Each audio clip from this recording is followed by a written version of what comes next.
Saudara, jelang Natal dan Tahun Baru, Badan Pengawas Obat dan Makanan atau BPOM Sulawesi Selatan ini melakukan inspeksi mendadak ke sejumlah toko parsel di Makassar, Sulawesi Selatan.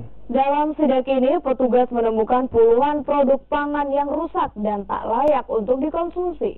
Satu persatu parsel diperiksa untuk mengecek apakah produk makanan tersebut masih layak dikonsumsi atau tidak di beberapa toko parsel di Jalan Bulukunyi, Makassar. Saat sidak, puluhan produk pangan di dalam parsel tersebut ditemukan rusak dan kemasan tidak sempurna lagi, serta produk mendekati masa kadaluarsa. Sidak yang digelar BPOM Sulawesi Selatan ini untuk mengantisipasi parsel yang tidak layak beredar jelang Natal dan Tahun Baru.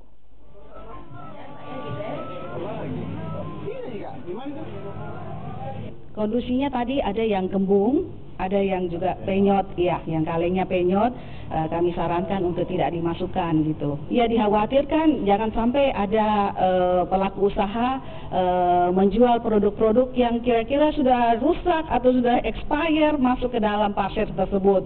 Biasa kan ada produk-produk yang mungkin yang tidak laku, terus kemudian dimasukkan, ya. Kebetulan booming kan kalau pada saat menjelang Natal dan Tahun Baru ini kan biasanya produk-produk ini laku kan, produk-produk ini laku sehingga dimanfaatkan untuk dikemas di dalam parsel.